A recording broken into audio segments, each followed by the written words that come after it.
From Notting Hill with Love Actually by Ali McNamara.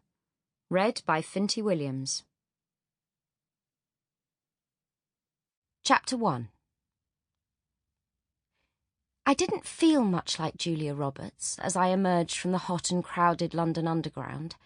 There were no paparazzi ready to photograph my every move, unless you counted the 2 Japanese tourists snapping away at a black London cab that was just dropping off a fare. And neither did I probably resemble her that much, trundling my old blue wheelie suitcase along the pavement while I looked in awe at the Notting Hill area of London I thought I knew so well. It was usually another movie star people compared me to, but one from Hollywood yesteryear. With my black hair and green eyes, I suppose I did bear a passing resemblance to Gone with the Wind's Vivien Leigh, and since my parents had kindly christened me Scarlett as a baby, this only added to the illusion.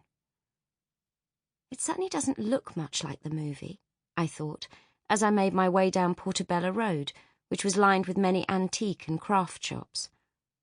Where was the vibrant market that Hugh Grant had walked through, with its eccentric market traders selling their wild and wacky wares?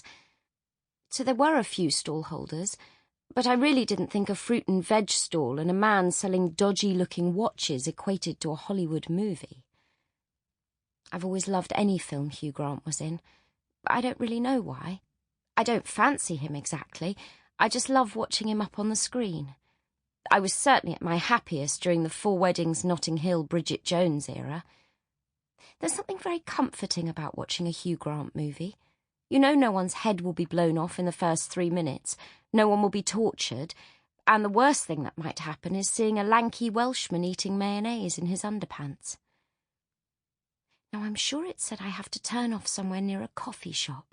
I glanced at the piece of paper in my hand. I must concentrate on finding the house first. The movie stuff can all come later.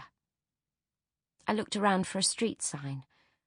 Oh, but isn't that the house with the blue door where Hugh Grant lives in the movie?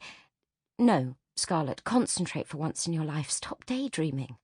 You're here to prove something, not to let them be right about you. I found the exit off Portobello Road and set off on my way again, but I was distracted almost immediately. This time, I felt justifiably so. This time, it would have just been rude not to stop and take a quick look, because I'd only gone and stumbled across the bookshop. You know the travel bookshop, the one in the Notting Hill film, where Hugh and Julia meet for the first time. I hesitated in the doorway for a few seconds. I really should go and find the Sample complete. Ready to continue?